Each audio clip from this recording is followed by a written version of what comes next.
Hello అండి, welcome to my channel Sanskrit lecturer Haima. అందరు బాగున్నారా?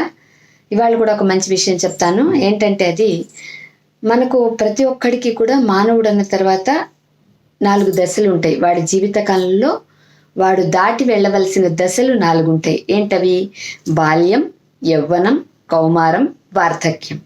బాల్యము అంటే చిన్నతనం అండి, అమాయకత్వంగా ఉండే వయసు బాల్యం. యవ్వనం అంటే బాల్యం అంటే 1 to 15 years అనుకోండి. 1 నుంచి 15 ఏళ్ల వయసు. 16 ఏళ్ల నుంచి వాడు యవ్వనంలోకి అడుగు పెడతాడు. 16 తర్వాత 18 అనుకోండి. 16 నుంచి 18 ఏళ్ల నుంచి వాడు యవ్వనంలోకి అడుగు పెడతాడు. యవ్వనము అంటే 15 ఏళ్ళు, 30 వరకు అనుకోండి. బాల్యం, యవ్వనం. కౌమారం అంటే మధ్య వయసు అండి, 30 నుంచి 45, పోనీ 50 కూడా అనుకోవచ్చు. ఓకేనా? అది మధ్య వయసు అండి, మిడిల్ ఏజ్ అంట మనం ఇంగ్లీష్లో అయితే. బాల్యం, యవ్వనం, కౌమారం. నెక్స్ట్ లాస్ట్ది వార్ధక్యం, ముసల్తనం. ఈ 4 దశలు కూడా ప్రతి ఒక్కళ్ళు వాళ్ళ జీవితంలో అనుభవించి దాటుకుని వెళ్ళవలసిన దశలు ఇవన్నీ కూడా. అయితే మనకు ప్రసిద్ధమైన ఒక శ్లోకం ఉంది, దాని గురించి కూడా మీకు చెప్తాను. కాళిదాస్ గురించి ఇంతకుముందు చెప్పాను కదా. కాళిదాస్ ఎవరంటే ఇండియన్ షేక్స్పియర్ అంటారు కాళిదాస్ని. కాళిదాసు రాసినటువంటి అమోఘమైన గ్రంథాలు కూడా అటువంటివే. అయితే కాళిదాసు రాసిన రఘువంశమని, కుమార సంభవం అని 2 మహాకావ్యాలు ఉన్నాయి. రఘువంశంలో కాళిదాసు ఒక చోట వర్ణిస్తాడు. దాని గురించి చెప్తాను. ముందు కాళిదాసు ఎలాంటి వాడంటే, పురా కవీనాం గణనా ప్రసంగే కనిష్ఠికాధిష్ఠిత కాళిదాసః అద్యాపి తత్తుల్య కవేర భావాత్ అనామిక సార్థవతి బభూవ అని కాళిదాసు యొక్క గొప్పతనం గురించి, ప్రాశస్త్యం గురించి శ్లోకం అండి ఇది. పురా కవీనాం గణనా ప్రసంగే అంటే పూర్వం కవులందరూ కూర్చుని ఎవరు గొప్ప కవి అని లెక్క పెడుతున్నారటండి. వేళ్ల మీద లెక్క పెడుతున్నారు. 1, 2, 3 ఇలా మనం కౌంట్ చేస్తాం కదా, వేళ్ళు ముడిచి లెక్క పెడతాం కదా. అలా కవులందరూ కూర్చొని గణిస్తున్నప్పుడు, లెక్క పెడుతున్నప్పుడు ఏం చేశారు? ఫస్ట్ కాళిదాసు అన్నారు. కాళిదాస్ తర్వాత ఈ వేళకి ఒక్కొక్క వేలకు ఒక్కొక్క పేరు ఉందండి. కనిష్ఠిక, అనామిక, అంగుష్టం, తర్జని ఇలా ఉన్నాయి కదా పేర్లు.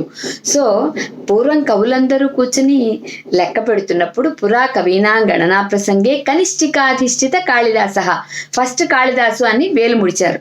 తర్వాత కాళిదాస్ అంతటి వాడు లేకపోవడం వల్ల ఈ వేలుకి అనామిక అనే పేరు సార్థకమైపోయింది అని ఈ శ్లోకం యొక్క సారాంశం.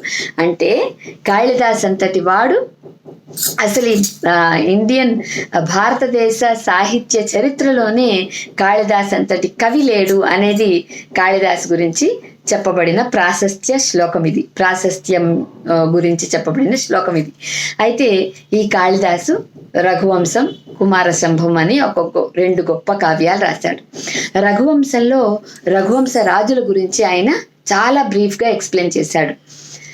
అయితే ఈ రఘువంశ రాజులు ఎలాంటి వాళ్ళట, వాళ్ళ గురించి చెప్తూ ఒక శ్లోకం చెప్పాడు ఆయన. శైశవేభ్యస్త విద్యానాం యవ్వనే విషయేషిణాం వార్ధకేము నివృత్తినాం యోగేనాంతే తనుత్యజాం. శైశవంలో, బాల్యంలో ఏం చేయాలి ప్రతి ఒక్కళ్ళు అంటే 15 years వరకు కూడా పిల్లలు ఏం చేయాలి అంటే వాళ్ళ చదువుల మీదే కాన్సన్ట్రేట్ చెయ్యాలి. శైశవే అభ్యస్త విద్యానాం, శైశవంలో, బాల్యంలో, చిన్నతనంలో అభ్యస్త విద్యానాం. రఘువంశ రాజులు ఏం చేశారు? వాళ్ళు చదువులన్నీ కూడా కంప్లీట్ చేసుకున్నారు. పూర్వం గురుకుల పాఠశాలలు ఉండేవి కాబట్టి అక్కడ ఒక విద్యార్థి వెళ్ళి జాయిన్ అయితే, చేరితే, ఒక 5 ఏళ్ళకి జాయిన్ అయితే వాడు 21 ఏళ్ళకి బయటకు వచ్చేవాడు కదా. కాబట్టి చదువులన్నీ కంప్లీట్ అయిపోయేవి బాల్య దశలోనే. సో బాల్యంలో వాళ్ళు చదువుల మీద ఏకాగ్రంగా ఉండేవాళ్ళు.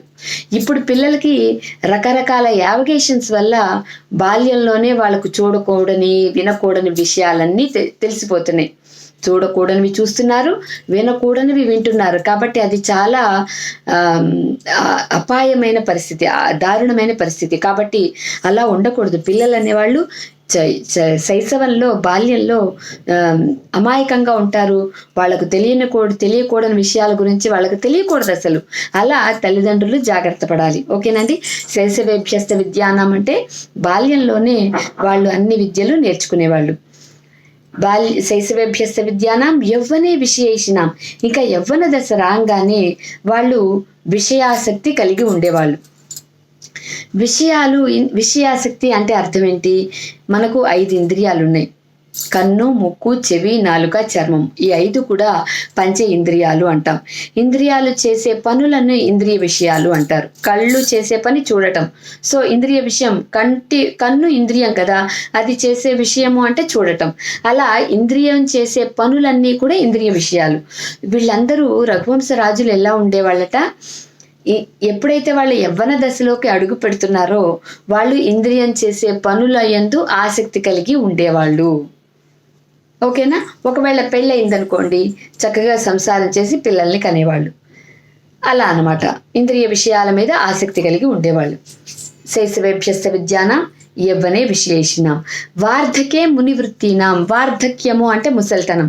ముసల్తనం అంటే 50+ ఏజ్లో దాన్ని ముసల్తనం అంటాం కదా, ఓల్డ్ ఏజ్ అంటాం. సో ముసల్తనంలో మునివృత్తినాం, మునుల యొక్క నడవడికను అనుసరించేవాళ్ళు. రఘువంశరాజులు మునుల యొక్క ఆ నడవడికను ఎప్పుడు అనుసరించేవాళ్ళు అంటే వార్ధక్యంలో, ముసల్తనంలో అనుసరించేవాళ్ళు. అంటే 50+ వయసు ఉన్నప్పుడు వాళ్ళు యోగుల నడవడికను అనుసరించేవాళ్ళు. ఇంకా అంతే చివరి దశలో చరమాంకంలో, జీవితం యొక్క చరమాంకంలో వాళ్ళు యోగ శాస్త్రం ద్వారా, యోగ శాస్త్రము అంటే తెలుసు కదా, యోగా మన ఇండియన్ సాంస్క్రిట్లోనే ఉంది. అది కూడా యోగ శాస్త్రం కూడా సంస్కృతంలోనే ఉంది. ఆ యోగ శాస్త్రాన్ని అనుసరించి వాళ్ళు తమ జీవితాలను చాలించేవాళ్ళు. ఇలా 4 దశల్లోనూ వాళ్ళు చాలా ఆరితేరినట్లుగా చక్కగా తూచా తప్పకుండా మన శాస్త్రాలు ఏం చెప్తున్నాయో వాటిని అలా తూచా తప్పకుండా పాటించారు. ఎక్కడ మచ్చ లేకుండా వాళ్ళు ఉన్నారు. రాముడు కూడా రఘువంశరాజే కదండి. కాబట్టి అలా మనందరం ఉండాలి. ఏ దశలో చేయాల్సిన పనులు ఆ దశలోనే చేయాలి అని ఈ దశలు 4 మనకు తెలియజేస్తున్నాయి. బాల్యం, యవ్వనం, కౌమారం, వార్ధక్యం. బాగుంది కదండి. సో ఇవన్నీ కూడా తెలుసుకొని పిల్లలకి ఏ వయసులో ఏవేవి నేర్పించాలో అవి మాత్రమే మీరు నేర్పిస్తే వాళ్ళు చక్కగా జీవితంలో బాగా ఎదుగుతారు. ఈ జాగ్రత్తలు తీసుకోవాల్సింది ఎవరు అంటే తల్లిదండ్రులే. కాబట్టి జాగ్రత్త, మీ పిల్లల విషయంలో చాలా జాగ్రత్తగా ఉండండి. వాళ్ళను మంచి జీవితంలో నిలదొక్కునే ఆణిముత్యాలాగా తయారు చేయండి. ఓకేనండి. Thank you one and all. నచ్చితే లైక్, షేర్ అండ్ సబ్స్క్రైబ్.